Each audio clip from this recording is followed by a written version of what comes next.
Halo Sobat Dunia Seribu Besar, semoga Sobat selalu diberi kesehatan, panjang umur, dan rizki yang melimpah, amin.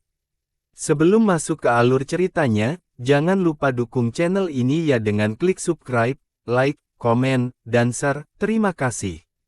Mari kita lanjutkan perjalanan, Li Qiye. Tidak, tapi dekat. Keduanya menjawab, apakah sedekat itu? Kurasa tidak sama sekali, tapi ada kesempatan. Kata Wright, ya, hanya perlu mimpi dan ketika dia bangun, dia akan menjadi bos lagi. Kata Kiri lembut, apakah itu sebabnya kamu mengambil ketiga jiwanya dan memulai mimpi? Li Qiye tersenyum, itu bukan aku, jelas bukan aku. Wright menggelengkan kepalanya, bukan aku, itu juga bukan ideku. Kata Lev, lalu siapa? Dia mengekstraksi jiwanya dan menanamnya di lautan dosa surgawi sendiri.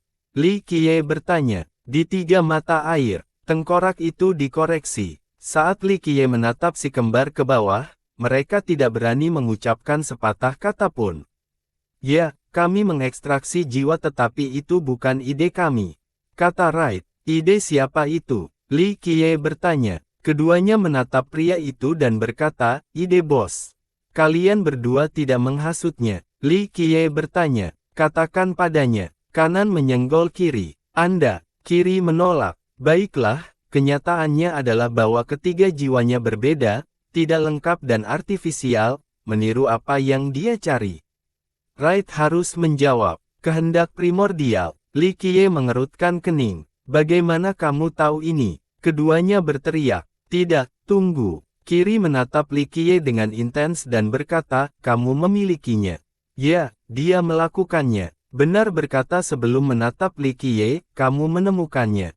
Di mana kamu menyembunyikannya? Tatapan Kiri semakin intensif. Jika kita menggabungkannya ke dalam tubuh bos, dia pasti akan hidup kembali. Wright tampak seperti bandit yang rela. Aduh, ingin merampokku sekarang. Li Qiye berkata datar. Keduanya bertukar pandangan sebelum menggelengkan kepala dan menjawab, tidak, kamu akan membunuh kami. Tidak bodoh sama sekali. Li Qiye tersenyum. Bos ingin menggunakan ini untuk menghidupkan kembali tetapi kami tidak dapat menemukannya. Itu sebabnya kami menggunakan tiruan sebagai gantinya. Kata Wright, hah, bahkan jika bosmu memiliki mainan ini, dia tidak bisa menahannya. Ini lebih dari sekadar menjadi abadi, itu mencapai awal primordial. Itu sebabnya dia menjadi seperti itu, bukan bos lagi, hanya ingin riang. Kiri bergumam, ini adalah kelanjutan dari kehidupan, diri baru yang lahir dari bagian-bagian dirinya. Dia benar-benar dia, hanya beberapa kenangan yang ada di sana. Kata Li Qiye, dia menikmati berkeliaran dalam mimpi, untuk melihat hal-hal yang telah terjadi, hal-hal yang belum terjadi. Kata Wright, kami mengatakan kepadanya bahwa jika dia ingin mengalami kenyataan, dia bisa pergi ke Heaven Realm. Kata Lev, dengan tubuhnya ini, Skull melirik pria itu dan tertawa, tidak mungkin bahkan jika kalian berdua melindunginya. Kalian berdua akan hampir mati juga. Itu sebabnya kami perlu menciptakannya kembali untuk mendapatkan kesempatan. Kita bisa melakukannya, kan? Kanan bertanya kepada Kiri. Ya, dorong saja dia untuk menjadi tuan tertinggi, itu akan berhasil. Kata Lev. Hahaha, fantasi apa? Tengkorak itu tertawa. Jadi kalian berdua menanam 3 jiwa ke dalam 3 mata air yang dapat mereka tumbuhkan. Selanjutnya adalah fusi untuk menjadi kehendak primordial. Kata Li Qiye, bukan ide kami, bos itu jatuh karena dia hanya ingin dalam keadaan sehat dan riang. Jadi, dia bertaruh. Kata Lev, kalian berdua ingin dia menjadi abadi, seseorang yang bisa menggantikan surga tinggi. Sayangnya, butuh banyak keyakinan. Kata Li Qiye. Kami hanya memberitahunya apa yang ingin dilakukan bos di masa lalu, jelas bukan orang yang menganggur. Kata Lev, sayang sekali dia tidak memiliki ambisi sekarang. Kanan ditambahkan, dia tidak mau karena, sejak awal, dia bukan bosmu. Dia memiliki hidup dan keinginannya sendiri. Kata Li Qiye, Kiri dan kanan bertukar pandangan.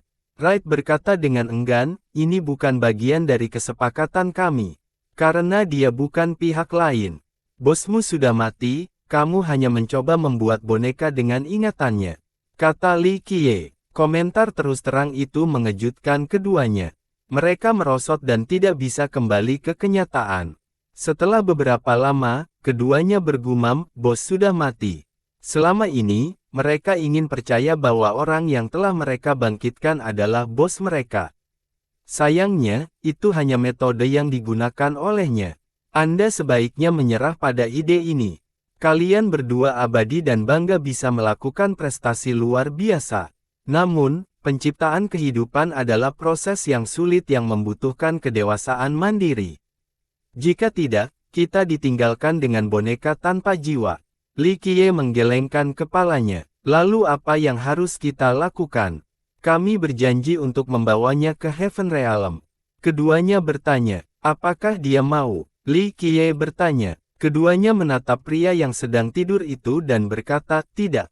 Jika dia mengatakan ya, mereka akan mencoba menggabungkan ketiga jiwa itu lagi dan melihat hasilnya. Kalau begitu itulah akhirnya, kata Li Qiye. Butuh banyak usaha untuk datang ke sini, apakah kita kembali dengan tangan kosong?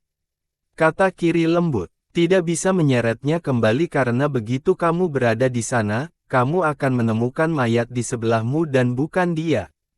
Kata Li Qiye. Keduanya memahami logika ini. Apakah kamu akan pergi ke Heaven Realm? Mereka bertanya, ya, tapi untuk masalah yang tidak terkait. Kata Li Qiye, tentang hal yang kita tinggalkan. Keduanya memohon, perjalananku tidak ada hubungannya dengan kalian berdua dan apalagi ada hubungannya dengan bosmu. Li Qiye tersenyum. Keduanya tampak sedih dan merosot seperti balon yang tertusuk, bingung apa yang harus dilakukan. Terlepas dari hal lain, kembalikan ketiga jiwanya. Li Qiye memberitahu mereka. Tidak mungkin. Mereka menjawab. Mengapa tidak? Li Qiye bertanya. Kamu pergi. Kiri mengatakan kepada kanan untuk berbicara tetapi tidak berhasil. Jadi, ia menjawab, kami berjanji bahwa kami akan mengikuti keinginannya. Dia hanya akan mengikuti kita jika dia mau. Kata Wright. Begitu, jadi kamu menggunakan mimpi untuk menyatukan ketiga jiwa. Kata Li Qiye, mimpi itu pasti akan memperbesar pikiran dan ambisinya. Pada saat itu, bos akan kembali. Kata Wright, bagaimana jika dia tidak kembali? Mimpi menjadi abadi. Kata Li Qiye, apakah itu kekhawatiran yang sebenarnya? Kiri bertanya kanan, tidak mungkin. Kata Wright, kamu tidak takut dia mati dalam mimpi? Li Qiye bertanya, dia tidak bisa, kami menanam dengan sangat baik. Kata Wright, baiklah, pantatku, menanam jiwa-jiwa ke mata airku saat aku tidak ada. Tengkorak itu mengutuk, apa, musim semi umur panjangmu sudah memiliki seseorang di sana, kami hanya menanam jiwa. Kata Wright, apa, siapa, ada rahasia tersembunyi di sana. Kata tengkorak itu, rahasia apa? Baik kanan maupun kiri bersemangat. Katakan padaku siapa yang ada di sana lebih dulu. Kata tengkorak itu, tidak tahu siapa mereka. Wright menggelengkan kepalanya. Seorang pria dan seorang wanita, mungkin mereka melakukan sesuatu yang memalukan di sana. Kata kiri sambil menyeringai konyol. Bah, jangan bicara tentang hal-hal buruk seperti itu. Tengkorak itu berteriak. Tidak seperti itu benar-benar penting bagimu. Keduanya menatap tengkorak itu, tidak lagi terlihat bodoh. Apa maksudmu? Tengkorak itu tidak senang dengan tatapan mereka. Bukankah kamu kehilangan semua kultivasimu? Kata Lev, tidak hanya itu, dia sudah hampir mati. Kanan ditambahkan, lihat, kamu hampir tidak bisa keluar dari kuburmu, berhenti terlalu khawatir. Kiri melanjutkan. Sialan, bodoh. Selama masa jaya saya, makhluk abadi kecil seperti Anda sendiri tidak akan cukup sebagai makanan pembuka. Kata tengkorak itu. Keduanya terhuyung-huyung mundur, khawatir. Takut. Tengkorak itu bertanya, apakah dia akan memakan kita? Kiri bertanya, dia bahkan tidak bisa makan serangga sekarang, apalagi kita. Kata Wright, Tunggu, ketika aku hidup kembali, aku akan merayakannya dengan memakan kalian berdua dulu. Tengkorak itu mengintimidasi. Kamu benar-benar bisa memakan kami. Keduanya menjadi takut. Tentu saja, makhluk abadi kecil adalah makanan yang mudah. Kata tengkorak itu, berhentilah membual, makhluk primordial tidak memakan kita ketika kita kembali ke alam surga. Kata Wright, itu benar, satu gezer yang selamat dari pukulan dari surga jahat itu tidak bisa memakan kita. Kata Lev, jangan bandingkan aku dengan anak-anak. Kata tengkorak itu, keduanya bertukar pandangan dan Kanan berkata, jika kamu begitu luar biasa, kenapa kamu hanya memiliki tengkorak yang tersisa? Dia berbicara dengan rasa ingin tahu dan ketulusan, seperti siswa yang patuh mencari jawaban. Ini membuat tengkorak marah tetapi tidak ada darah yang tersisa untuk muntah. Tunggu saja sampai aku kembali, aku akan mengingat ini. Tengkorak itu mengertakkan gigi. Apakah kamu akan pergi ke Heaven Realm? Kiri bertanya, mengapa saya? Kata tengkorak itu, karena kami kembali. Kamu harus datang jika kamu ingin memakan kami. Kata Wright, tidak, kamu akan mati di jalan. Tengkorak itu berkata dengan jijik, kami tidak mati dalam perjalanan ke sini dan bahkan jika kamu kembali, kamu mungkin tidak bisa memakan kami. Kata Lev, dan mengapa demikian? Tengkorak itu bertanya, karena Fatwang akan memakanmu duluan. Kata Lev, itu benar. Kanan menimpali, Wang gemuk. Tengkorak itu bertanya, seorang gemuk yang benar-benar pandai makan, bukan orang baik. Kata Wright, dia rakus terburuk, bahkan lebih dari Lord Zhao. Anda tidak tahu berapa banyak yang dia makan, legenda mengatakan dia makan abadi primordial sebelumnya. Kata Lev, aduh, apa latar belakangnya? Tengkorak itu menjadi serius. Tidak tahu, hukum tidak bisa memotongnya. Kata Lev, bukannya itu, dia pandai bersembunyi sehingga tidak ada yang bisa menemukannya. Kata Wright, tidak bisa semampu itu jika dia tidak bisa memakan kalian berdua. Kata tengkorak itu, karena kami bahkan lebih baik dalam bersembunyi.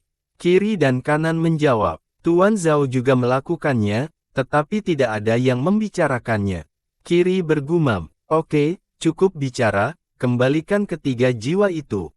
Li Qiye melambai dan memerintahkan.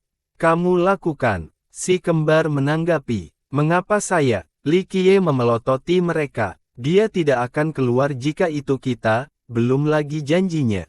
Anda pasti bisa melakukannya. Keduanya menggelengkan kepala tetapi akhirnya terintimidasi oleh tatapan Li Qiye. Hanya bertanggung jawab atas penanaman, tidak ada lagi yang saya lihat. Kata Li Qiye. Keduanya tersenyum kecut. Kiri berkata, yah, dia tidak akan mati. Ini hanya akan memakan waktu beberapa saat. Suatu hari, dia mungkin secara acak ingin pergi ke Heaven Realm. Kata Wright, ini menunjukkan betapa sedikit kalian berdua memahaminya. Kata Li Qiye, kami tidak memahaminya. Kami bersama begitu lama. Keduanya tidak setuju. Sulit untuk menjadi diri sejati seseorang. Li Qiye tersenyum dan kemudian menambahkan, aku akan pergi. Silakan segera kembali. Keduanya berkata dengan penuh semangat. Li Qiye melotot sekali lagi sebelum menyelidiki mimpi. Keduanya memanfaatkan mata airku, aku akan memberi mereka pelajaran nanti. Kata tengkorak itu, bahkan tidak bisa memberi pelajaran kepada semut sekarang. Li Qiye terkekeh, mendesah, ketika harimau turun, bahkan anjing-anjing berkerumun. Tengkorak itu kehilangan semangatnya. Jadilah lebih optimis. Jika kamu melepaskan dan mencoba lagi untuk melampaui dirimu sendiri, mungkin kamu akan menjadi dia kedua. Kata Li Qiye, berapa lama waktu yang dibutuhkan? Semua dunia mungkin dihancurkan oleh kelompokmu saat itu. Kata tengkorak itu, kita lihat saja. Li Qiye tersenyum dan akhirnya menemukan mimpi yang tepat. Di sini, katanya, ini adalah musim semi kemegahan. Kata tengkorak itu, selera yang cukup buruk dalam penamaan. Kata Li Qiye, saya bosan dan memilih secara acak. Mata air ini membawa suasana bangsawan.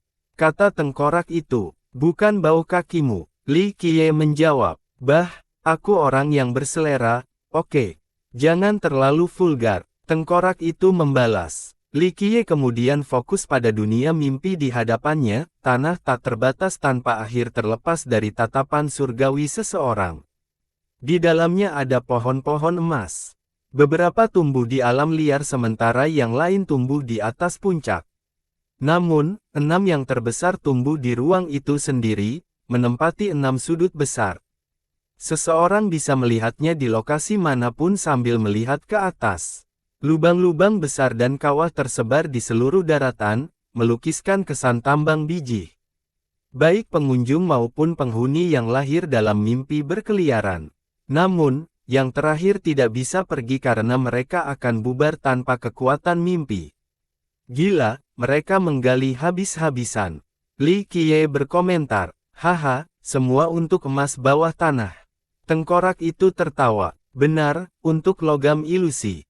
Kata Li Qiye, sangat cocok untuk tempat ini, menjadi lebih kuat dengan lebih banyak emas.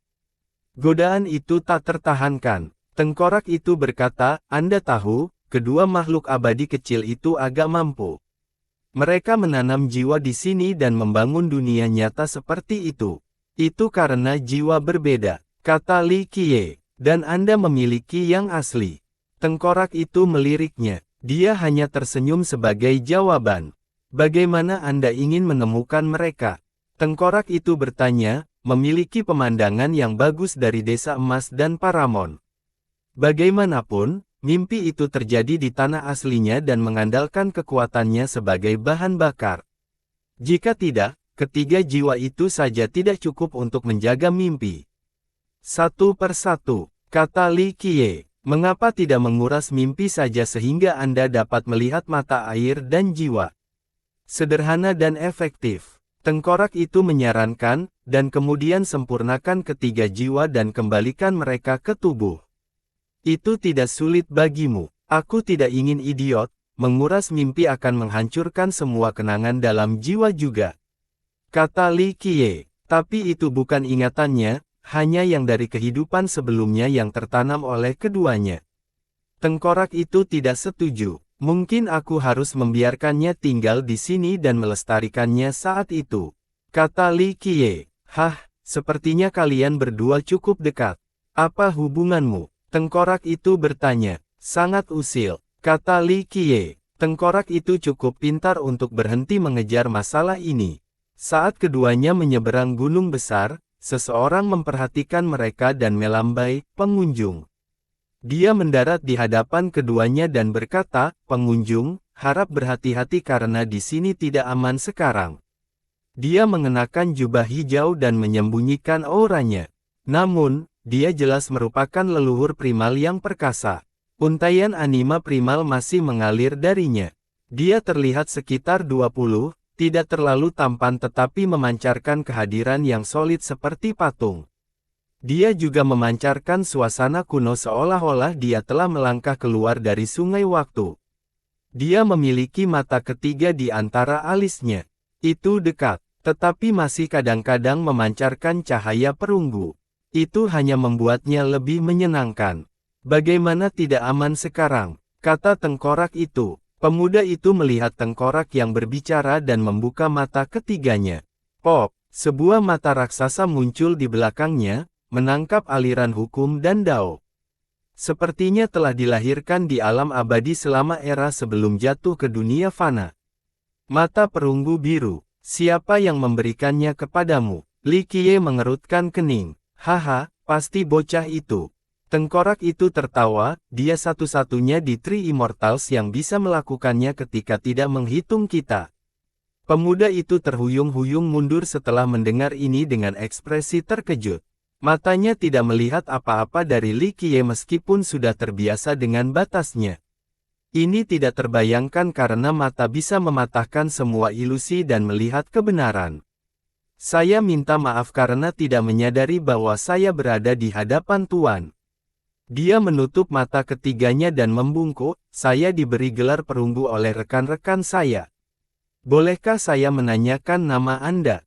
Sebagian besar akan terkejut mendengar ini karena hanya satu pembudidaya terkenal yang hadir yang memiliki gelar ini di dunia lama leluhur perunggu. Dia adalah salah satu dari 4 leluhur primal di 72 sekte Skyriser, seorang jenius tertinggi. Kamu bisa memanggilku bangsawan muda, kata Li Qiye. Leluhur perunggu mengenal leluhur primal lainnya di dunia lama tetapi pria ini berbeda. Nenek moyangmu akan memanggilku sebagai bangsawan muda juga, apalagi kamu. Li Qiye melambai meremehkan. Bolehkah saya bertanya bagaimana Anda mengenal leluhur saya? Perunggu ketakutan. Sudah terlalu lama, tapi mata emas leluhurmu pucat dibandingkan dengan mata perunggumu. Kata Li Qiye. Kakekku, kata perunggu. Oh, jadi kamu adalah putra 72 leluhur asal. Kata Li Qiye. Di masa lalu, putra leluhur asal menunjukkan bakat luar biasa di usia muda. Oleh karena itu, ayahnya memohon kepada Poye untuk membantunya mendapatkan mata yang tak tertandingi. Ini sangat meningkatkan kecepatan kultivasi perunggu, menjadikannya salah satu leluhur primal termuda di dunia lama. Perunggu terkejut karena mereka yang berhubungan dengan kakeknya semuanya adalah leluhur kuno seperti Gao Yang. Bangsawan muda, kamu dan kakekku. Dia bertanya, biarkan masa lalu menjadi masa lalu setelah takdir memudar. Li Qiye memotongnya. Dia pernah bertemu Poye dan tuan lainnya sebelumnya. Namun, pria yang tampak biasa ini sulit digambarkan, makhluk yang benar-benar penuh teka-teki. Kalau begitu mungkin takdir menyatukan kita lagi hari ini, kata Bronze tanpa percaya diri. Aku telah mendengar tentang legenda ayahmu, kata Li Qiye. Ini bisa ditafsirkan sebagai pujian, tetapi kedengarannya berbeda ketika datang dari Li Qiye. Jalan daunnya bergelombang, kata perunggu lembut. Tidak ada jalan yang benar-benar diaspal. Li Qiye berkata, ini melawan surga, tantangan diharapkan. Tantangannya bukanlah masalah utama, itu adalah kebencian buta ayahmu dalam melawan leluhur desolate. Tengkorak itu terkekeh. Bronze berhenti sejenak sebelum menjawab, sebagai seorang junior, saya tidak berani meremehkan penderitaannya dan hasilnya. Apakah leluhur desolate pernah mencoba membunuh ayahmu? Tengkorak itu bertanya. Tidak, dia menggelengkan kepalanya. Saya kebetulan tahu sedikit tentang kekacauan ini. Tengkorak itu tersenyum, ayahmu membenci leluhur terpencil namun masih menjadi leluhur primal kedua, jalan yang dia mulai. Jika bocah itu mengajarinya, mengapa dia tidak menempuh rute itu? Karena jalan Immortal Sunshine hanya bisa dilalui olehnya. Katanya, kemudian kemarahannya salah tempat. Pencapaiannya adalah karena kemurahan hatinya. Kultivasinya hanya ada karena dia. Jadi, agak lucu bahwa dia membencinya. Kata tengkorak itu. Saya tidak berani mengomentari perseteruan dan keluhan para senior. Katanya, ayahmu masih hidup sekarang karena perlindungan Manula. Kata Li Qiye. Ya, leluhur desolate membawa kakek nenekmu untuk menemuiku sebelumnya, keajaiban bermata tiga dan istrinya. Sayang sekali, seluruh keluarga hancur karena kebodohan. Kata tengkorak itu, apakah klan saya pantas dihancurkan? Perunggu bertanya. Bocah nakal, penglihatanmu terbatas. Mengingat pilihan klan Anda, semua ras Anda akan diberantas. Namun, kakek nenekmu pintar dan memberi klan kamu nafas kehidupan untuk melanjutkan garis keturunan. Jika tidak, kamu dan ayahmu tidak akan ada sekarang. Kata tengkorak itu. Bronze tahu sedikit tentang perseteruan itu tetapi itu bukan tempatnya untuk berkomentar.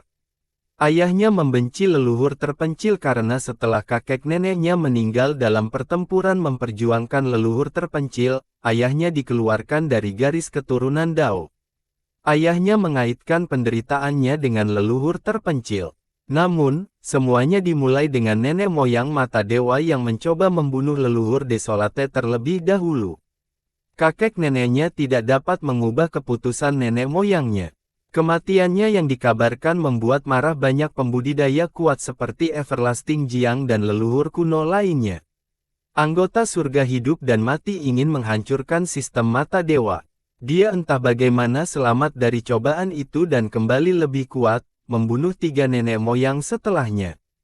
Dia menyelamatkan sistem karena menghormati Triai Prodigi dan istrinya. Namun demikian, permusuhan tidak bisa dihapus. Ini masalah pribadinya. Li Qiye menepuk bahu perunggu. Leluhur Desolate hanya perlu mengucapkan kata itu jika dia ingin mengakhiri garis keturunanmu. Tidak masalah apakah ayahmu menguntungkan Moshi atau tidak. Tengkorak itu berkata, kamu diselamatkan karena usaha dan ikatan kakek nenekmu. Ini memang terjadi karena dengan perintahnya, penguasa tertinggi dari surga hidup dan mati bisa turun dan menghancurkan mereka. Selain itu, ayahnya berpartisipasi dalam pembunuhan Xianting. Namun, leluhur hitam tertinggi hanya menekan kultivasinya sebagai peringatan. Kebenciannya tidak akan mereda, kata perunggu, hanya karena dia tidak membantunya ketika dia dibuang. Li Qiye terkekeh. Saya tidak tahu. Kata bronze tetapi jauh di lubuk hatinya, dia tahu ini adalah kekuatan pendorong. Seseorang hanya bisa membenci ketika mereka cukup kuat, jika tidak, itu adalah sumber frustrasi yang tidak perlu. Kata Li Qiye, aku tidak bisa berubah pikiran. Dia berkata dengan tulus, kalau begitu serahkan pada takdir. Ketika tiba waktunya untuk pergi menemui Raja Neraka, tidak ada yang bisa mencegahnya. Kata Li Qiye, bangsawan muda, maksudmu? Dia menjadi terkejut. Dia bermaksud lari kembali ke rumah. Tengkorak itu berkata, ayahmu hanyalah serangga yang mencari kematian. Jika dia terus buta, pengorbanan kakek nenekmu tidak akan cukup untuk menyelamatkannya atau kamu. Kebencian datang dengan biaya, terutama ketika Anda membenci seseorang yang lebih kuat. Kata Li Qiye, iya. Bronze merenung sebentar sebelum setuju, mungkin ayahku sudah membayar harganya. Dia tidak membayar apapun, dia masih memiliki kultivasinya dan kamu punya kultivasimu. Jika tidak, dia akan kurang memenuhi syarat untuk membenci. Kata Li Qiye sebelum melihat ke tanah. Dia kemudian menginjak semut yang malang, tidak meninggalkan apapun saat dia berkata, seperti itu. Ekspresi bronze berubah terus-menerus saat dia terhuyung-huyung ke belakang, tidak tahu bagaimana harus bereaksi. Dia juga tidak terbiasa merasa rendah diri mengingat kultivasi dan statusnya. Kebencian ini tidak lain adalah mengambil keuntungan dari pengampunan orang lain.